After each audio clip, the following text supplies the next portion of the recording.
Hi everyone and welcome to my new video where we are going to be setting up November in my bullet journal. I really love how this theme turned out and it might be my new favorite from this year so far. Thank you to Skillshare for sponsoring this video. I will talk more about them a little bit later, but now let's start setting up my cover page. At first, I actually didn't know which theme I wanted to do because November isn't the most inspirational month for me and I struggle with coming up with a theme almost every year during this time. After testing out a lot of different ideas like this floating tea theme and some cozy doodles, I randomly decided to draw a moth and ended up liking it, so I went with that idea. This kind of oval design was inspired by Lila Journals and I will leave links to her socials in the description box so you can check out her amazing work. In this oval frame I wanted to make a folk art inspired illustration with a moth and some plant doodles. I don't think this is a very original idea, as I've seen quite a lot of illustrations like these, but there actually wasn't a reference photo that I used when I drew this, as I tried to make it in my own style. As always, I used a pigma pen fineliner for the main outlines, and I also used a smaller 01 and 003 sizes later for the final details, like the wings and flowers, to make the line work a little bit more interesting.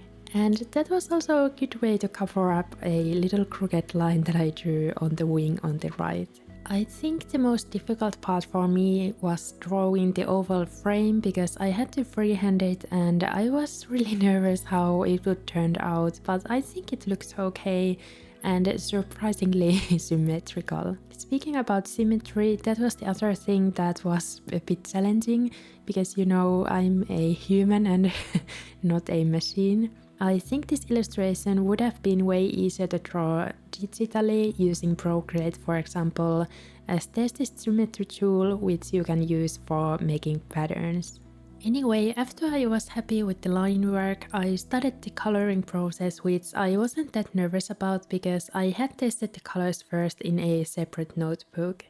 I always like to design my cover page on a different notebook before I start making it into my bullet journal, so it takes a little bit of the pressure off and that way I can make some changes to the final cover page if I feel like it.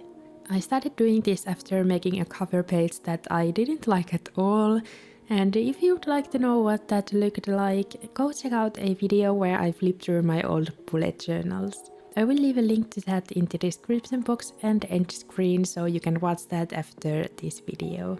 I used darker colors on the moth, so that would be the focal point of this whole illustration, and left the leaves a bit lighter.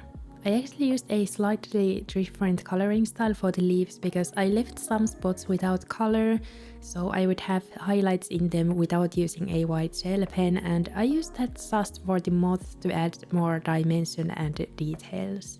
I think this was a good choice because the leaves were quite small, which makes it harder to see the details, and this way the drawing process was a little bit quicker too.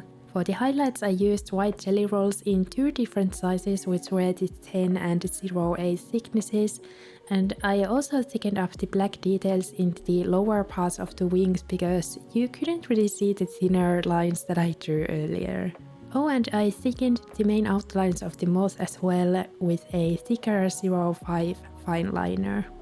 For the colors I mainly used the almond shades from the Crayola Colors of the World set. Next I started cutting up a Dutch door, and I was inspired by Ada Campbell as she often makes these kinds of Dutch doors in her cover pages. I think this is the first time I'm making a Dutch door on my cover page, and I was definitely a bit nervous, but luckily this design was pretty easy to cut. Anyway, I wanted to add something behind the Dutch door, but wasn't sure whether I wanted to draw a pattern, add a textured paper, or both. I think the textured paper would have added a nice bit of warmth, but I was kind of obsessed with this leaf pattern design, so I decided to go for that. Ada Campbell often makes these pretty floral patterns in her bullet journal, and I was inspired by her style in general when drawing this, but I didn't realize that she has made quite a similar cover page design in the past. Sometimes things just pop up in my brain and I end up creating something similar by an accident, but I think that happens to everyone sometimes. Anyway, I think I managed to make this cover page look like my own still. These leaves were pretty quick to draw as they don't have to be perfect, but making this pattern took some time as I sometimes had a hard time deciding where I want to place the leaves in a way that they wouldn't look too blend out. I decided to write the November header on the bottom of the page because I feel like it wouldn't have suited anywhere else and I don't have to write it again on the next spread, which was a nice bonus. Then I started to add a little bit more dimension to the pattern with some white highlights and I again tried to place them evenly, but still in a way that it wouldn't look too blend out, if that makes sense. I felt like that wasn't enough though, so I ended up darkening up some of the leaves near the stems and bottom parts of the leaves. And now this cover page is basically done.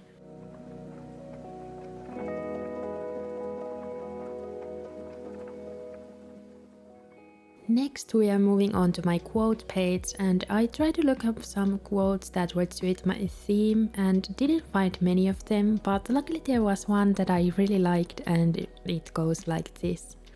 Maybe this cage has been a cocoon all along. I really hope I pronounced cocoon right. As you can probably tell, I'm not a native English speaker and Finnish pronunciation is actually really different compared to English.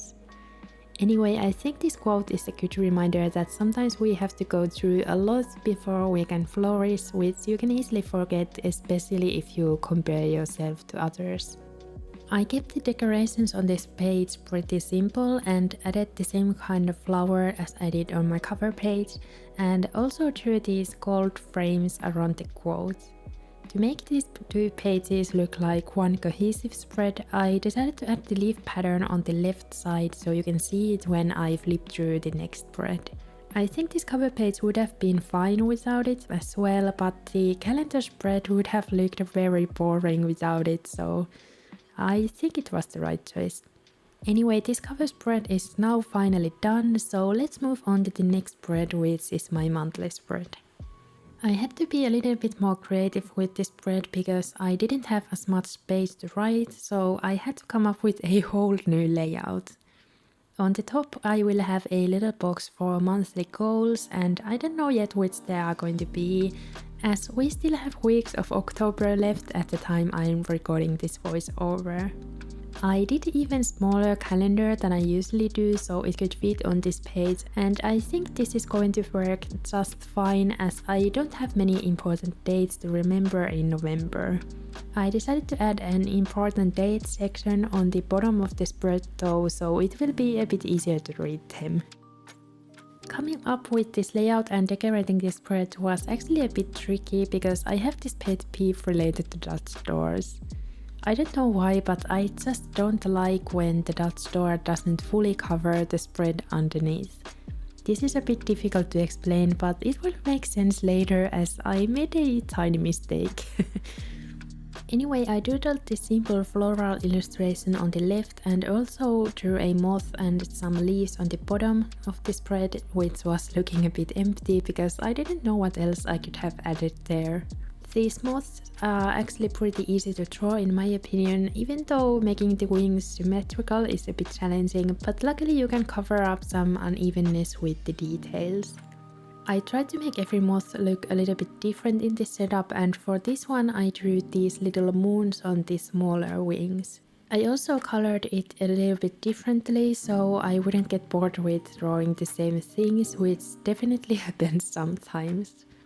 To keep this theme cohesive still, I used the same shades from the Crayola Colors of the World set, and this dark reddish brown was the shade Deep Rose.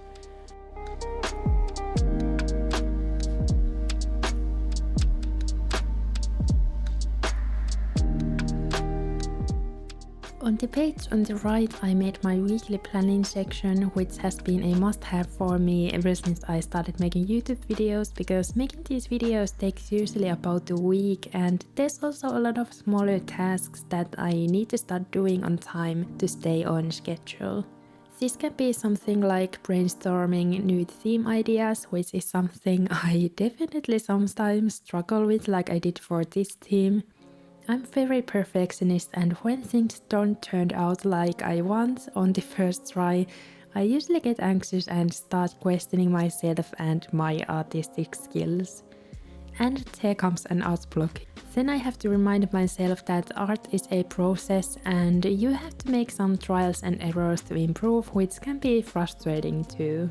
If you are someone who struggles with this, I would highly recommend having a sketchbook where you allow yourself to be very messy, and it's also good to take breaks when you feel too frustrated. Anyway, as you can see, there are actually 2 Dutch doors in this setup, and I added a little flap on the second one so it would cover up the calendar when I flip to the next page. I also decided to add some stickers for decorations and ended up really struggling with them, and you will see later why. Before we move on to the next spread, I want to talk a little bit about today's sponsor, Skillshare. In case you haven't heard about them yet, Skillshare is an online learning community for creative people, and they have thousands of inspiring and free online classes on topics like drawing, calligraphy, painting, productivity, social media marketing, and more. Whether you want to learn new skills or improve your existing skills, Skillshare is the perfect place to start.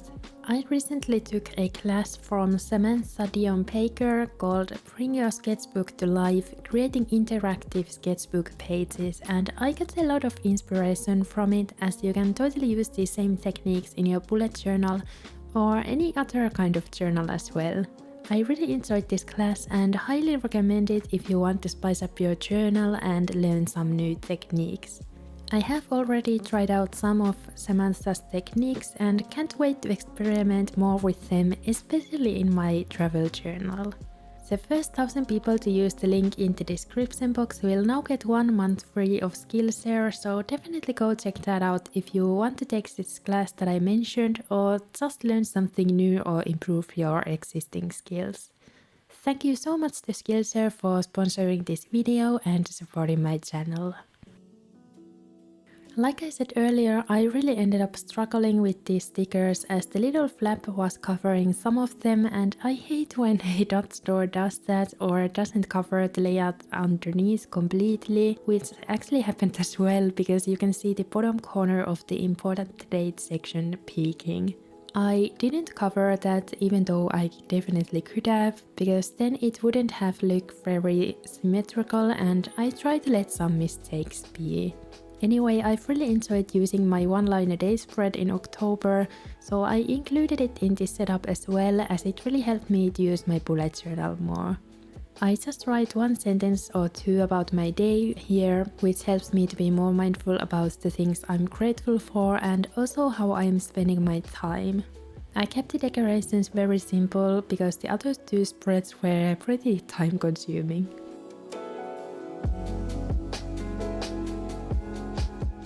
Now let's move on to my tracker spread, which I really ended up liking.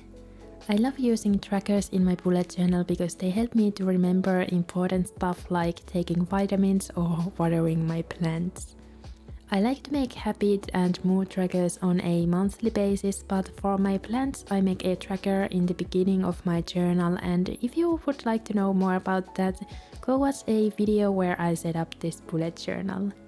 I decided to keep the decorations pretty minimal on this spread as well because I didn't want to spend too much time on it. I think this and the one line a day spread were the quickest in this setup, and this whole setup took over 5 hours, just to give you an idea. You can definitely go with something more simple. I'm just a little bit extra sometimes, and I also tried out some new things in this setup which took more time as well. I decided to draw tiny moths just for a change, and I think they turned out really cute. Anyway, I wanted to try out something a little bit different, so I made these individual calendar boxes beforehand using craft paper because I thought that would add a nice texture to the spread. I used an Acrylograph pen from Amanda Rach Lee set to draw the grids, as that looked a little bit softer compared to a white gel pen. I really love how these boxes turned out, and this was such a simple way to make the spread look more interesting. I'm mainly tracking the same habits that I always do because I found that if I try tracking too many habits at once, I get easily overwhelmed and don't end up using my trackers as much. Another thing I found is that trackers work a lot better for me if I write them in a positive way, if that makes sense. I, for example, write bed before 2 and eat healthy instead of don't stay up too late or no junk food. On the bottom of this spread I made my mood tracker, and I use the same layout as always because this just is my favorite one and works really well.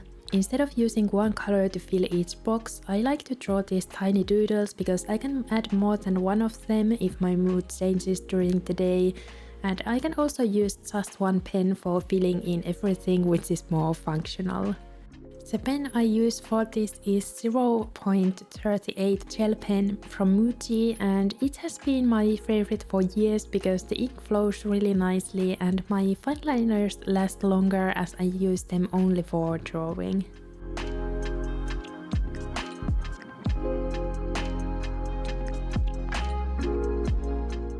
Next up is the last spread of this setup, which is my first weekly spread of November.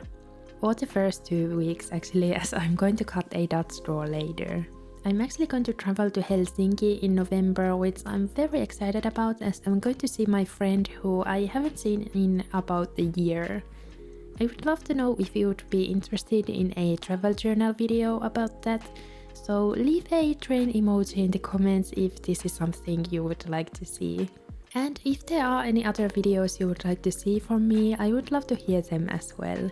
By the way, I posted a new travel journal video about 2 weeks ago, so if you want to see something a little bit different and more relaxed, definitely go check that out after this video. I decided to try out something a little bit different with my weekly spread this time and did the same kind of leaf pattern in the center of the spread. And I used some washi tape to get clean lines around the pattern, but I don't think that was completely necessary though. The idea is that I will write the date numbers on top of this pattern, so I didn't use a white gel pen on top of them this time because I'm not sure how that would have worked out. And I didn't want to take too much attention away from the numbers that I'm going to add later.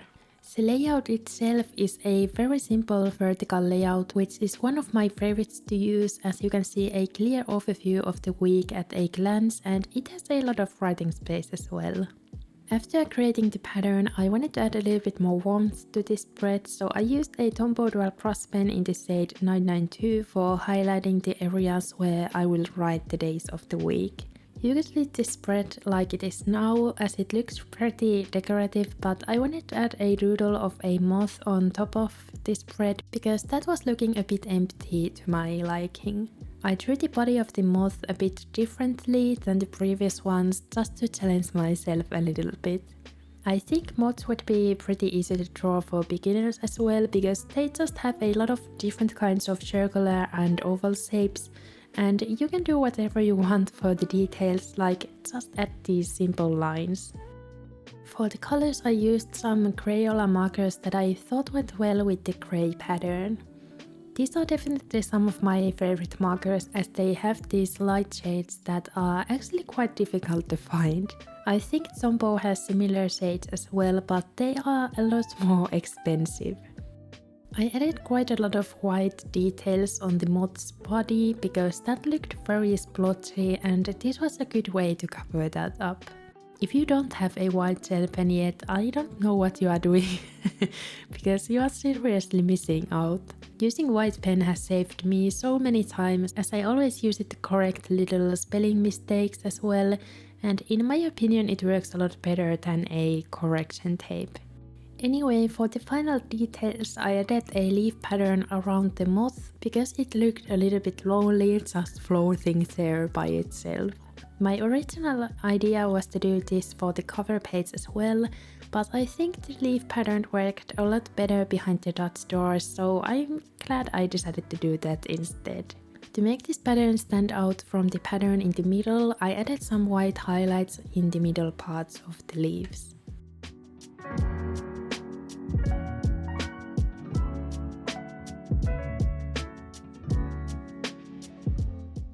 Now it's time for the final flip through. I'm really happy how this theme turned out, and like I said earlier, it might be my new favorite because I just had a lot of fun setting this up. If this feels a little bit too much for you to do in your own journal, you can always choose just one element like the moth doodles or the leaf pattern, which would make setting up the spreads a lot quicker. I also just realized that this might be the first month of this year when I haven't used any washi tape or tabs in this setup, so this just shows you that you don't really need all that fancy stuff. I think the reason why I like this theme so much is also the fact that I was able to overcome the art block that I had, which honestly was quite challenging. So if you are experiencing that right now, I believe in you and you will overcome it eventually. I left the other side of the Dutch door weekly empty because I want to film a reel about that, and I will probably post it as a YouTube short too, so stay tuned. Hope you enjoyed watching this video and leave a star emoji in the comments if you did. Thank you so much for watching and I hope to see you in my next video. Bye bye!